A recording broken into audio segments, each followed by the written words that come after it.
नमस्कार क्लास। आज हम जो चैप्टर कर रहे थे फ्रॉम टेस्टिंग टू डाइजेस्टिंग, उसमें आगे हम ये जो पेज आपको दिख रहा है, Neetu was given a glucose drip. Neetu बहुत बीमार है, she was sick all the day, she was vomiting and she had also loose motion, she vomited. her father gave her sugar and salt solution.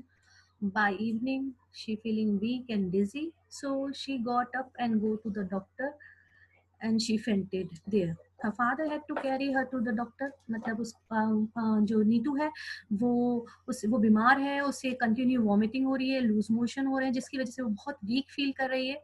इसके लिए वो उसके फादर उन्हें salt और sugar का सॉल्यूशन भी देते हैं, लेकिन वो काफ़ी वीक महसूस करती है, तो वो डॉक्टर के पास ले जाते हैं। वहाँ जो डॉक्टर होते हैं वो उसे एडमिट कर लेते हैं हॉस्पिटल में और उसे ग्लूकोज ड्रिप चढ़ाते हैं। आप जानते हैं बेटा ग्लूकोज क्यों दिया जाता है? जब हम खाना खाते हैं, तो जो खाना है हमारा, जब हम माउथ से उसे च्यू करके और स्टमक में पहुंचता है, तो वहाँ उस खाने का डाइजेस्ट किया जाता है। उस खाने को स्टमक में जो कॉम्प्लेक्स फॉर्म होती है उसको सिंपल फॉर्म में, मतलब उसे तोड़ा जाता है। वो काफी कॉम्प्लेक्स, मतलब बहुत ज्यादा चीजों का बना होता है, उससे सिंपल फॉर्म ग्लूकोज या शुगर में बदला जाता है। अब क्योंकि नीतू को रेगुलर वॉमिटिंग हो रही है और लूज मोशन हो रहे हैं, इसकी वजह से उसे डायरेक्ट ग्लूकोज ड्रिप दी जा रही है, क्योंकि वो खाना खा नहीं सकती। इसलिए उसे ग्लूकोज दिया जा रहा है जो उसके ब्लड में मिलेगा और उसे एनर्जी प्रोवाइड करेगा। नाउ इसमें मैं आपसे एक चीज शेयर करना चाहूंगी, डाइजेशन किस तरह से होता है। इसको मैं थोड़ा सा आपको जो प्रीवियसली बताया था उसको मैं वापस से बता रही हूँ। Digestion in the mouth, the food we eat cannot be used by our body directly. It has been broken down into simpler form, and this process of breakdown of food is what we call digestion. For example, when we chew a pieces of bread, it break into small pieces in mixes with saliva in our mouth. वो छोटे छोटे पार्टों में उसे तोड़ दिया जाता है, जो ब्रेड हम खा रहे हैं, और उस सलाइवा से मिक्स होकर वो अब फाइन पेस्ट बन जाता है जो अंदर हमारे स्टमक में जाता है। This turn into fine paste, और यहाँ पर उसको डाइजेस्ट किया जाता है स्टमक के द्वारा और उसे तोड़ा जाता है, सिंपलर फॉर्म में किया जाता है, दैट वी कॉल शुगर और ग्लूकोज।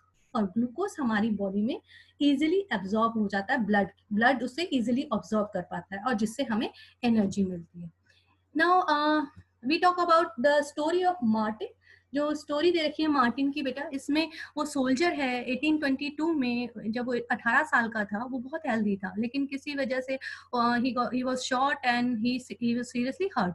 और वहाँ उन्होंने डॉक्टर बिमोंट ने उसका ट्रीटमेंट किया उन्होंने, और उसका जो हीलिंग की स्टमक की।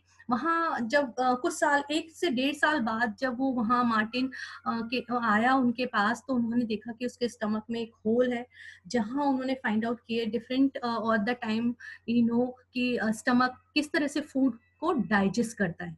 उन्होंने क्या किया कि जो फूड था उन्होंने वो फूड निकाला और उसके छोटे छोटे पीसेस किए और एक टेस्ट ट्यूब में रखा। 8:30 he put 20 pieces in boiled fish, 10 minute of the juice, he cap the glass at the same temperature. उस ग्लास को उसने, जो हमारा स्टमक का टेम्परेचर होता है 30 डिग्री सेंटीग्रेड, उस पर रख दिया।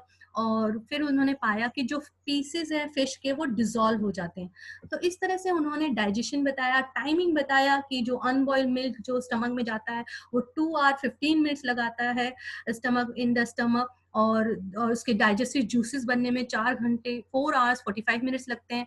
इसी तरह से आपको यहाँ टेबल दे रखी है, that boiled milk, full boiled egg, half boiled egg, raw egg beaten, raw egg का लास्ट में आपको बता रखा है 1 hour 30 minutes, और उसको डाइजेस्टिव जूसेस बनने में 4 hours लगता है। तो इस तरह से उन्होंने इस पर डिस्कशन किया और उन्हें बहुत सारी चीजें डाइजेशन के बारे में पता चली, किस तरह से हमारा जो स्टमक है वो डाइजेस्ट करता है प्रॉपरली खाने को।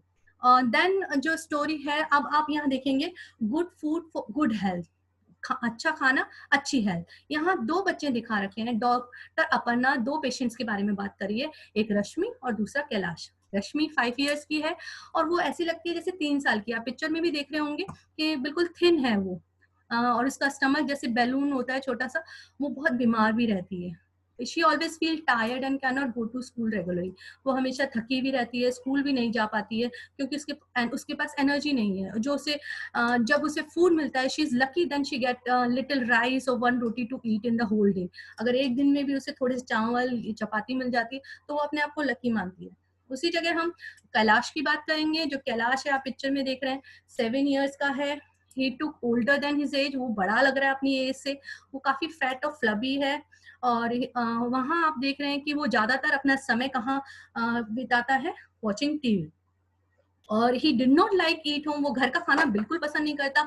This is dal, rice, vegetable and roti. और वो क्या पसंद करता है, chips, burger, pizza, soft drinks from the market. Doctor फिर देन वी सी, अब आगे हम उसमें बात करेंगे कि some of the questions are given here, that why do you think Rashmi could eat only 1 roti. You know कि रश्मि का जो बिलोंग करती है वो पुअर फैमिली से बिलोंग करती है, जहाँ इतनी भी अर्निंग नहीं है कि एक प्रॉपर फूड उन्हें मिल सके। Now proper food for every child, right. जब when we get the food, हमें जब खाना अच्छी तरह से मिलता है, हमारे पेरेंट्स हमें बहुत अच्छी तरह से सब तरह का खाना प्रोवाइड करते हैं। लेकिन कुछ ऐसे भी बच्चे हैं बेटा जो पुअर लाइन में रहते हैं, पुअर पावर्टी में है, जहाँ वो पुअर हैं, बहुत ज्यादा उन्हें खाने को नहीं मिलता है।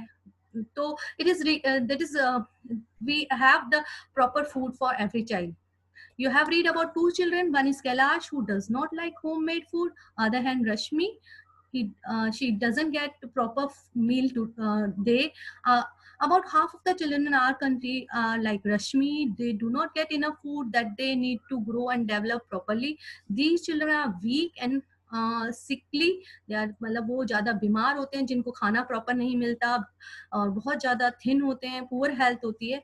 तो खाना बेटा सभी की जरूरत है ना। यहाँ पर आपको लास्ट में गोमती जो बता रखी है अपने बच्चे को लेकर, 30 years की है Gomti. She work in the field of a rich farmer. वो एक रिच फार्मर के खेत में काम करती है, वहाँ बहुत मेहनत करती है, पर जितनी मेहनत करती है उतना पैसा उन्हें नहीं मिलता।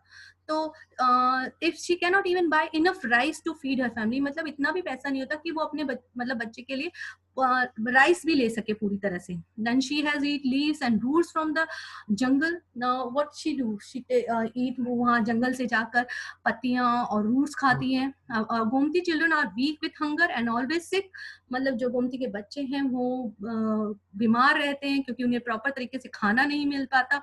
और कुछ साल पहले उसके हस्बैंड जो है उनकी भी डेथ हो गई थी because of hunger.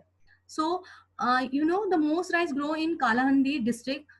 Rice is even sent to other state, and from here many times the rice that keep lying in the godowns get spoiled. मतलब आप समझते हैं बेटा, एक तो वहां जहां उसको खाने को नहीं मिल रहा वो राइस, वही वो राइस दूसरे स्टेट्स में भेजा जाता है, और वहां गोडाउन में जो राइस बचता है वो भी क्या हो रहा है, खराब हो रहा है। So there are many people who are people like Gomti, so we have to help them. Thank you.